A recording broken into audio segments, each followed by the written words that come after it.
भगवान को पाने के 3 रास्ते गीता में बताए गए हैं। इनमें पहला है कर्म योग, दूसरा ज्ञान और तीसरा भक्ति आएग।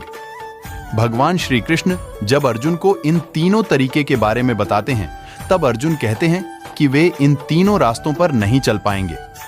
तब भगवान कहते हैं कि चौथा और सबसे आसान तरीका है शरणागति, लेकिन इसके लिए आपको मैं छोड़कर धर्म का होना पड़ेगा। यह विचार सोमवार को गुरहियारी के विकास विहार स्थित श्री राम वाटिका में भागवत कथा के समापन पर पं. ब्रजेश शरण देव ने कही। उन्होंने आगे कहा कि भगवान श्री कृष्ण इस संसार की शुरुआत से पहले भी थे और इस संसार के अंत के बाद भी रहेंगे।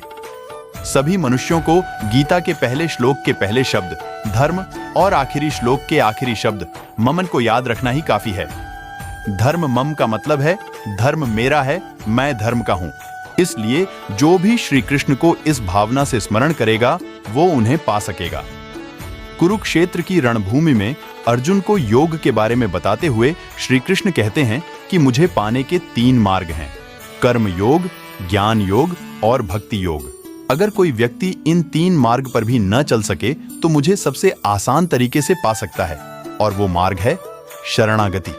जो भी मेरे शरण में आ जाएगा उसे इस भवसागर से पार लगने में क्षण भर भी नहीं लगेगा।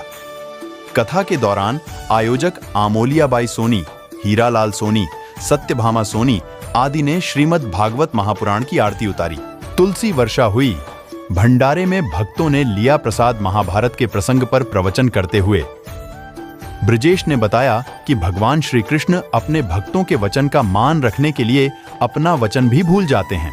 महाभारत के युद्ध के 5वें दिन के युद्ध समाप्ति के बाद दुर्योधन के कहने पर भीष्म पितामह ने अगले दिन जब किसी एक पांडव का वध करने का संकल्प लिया तो द्रौपदी चिंतित हो उठी।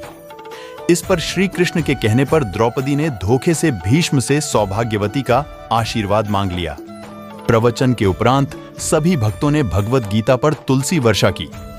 इसके बाद महाभंडारे में सभी भक्तों ने प्रसाद ग्रहण किया।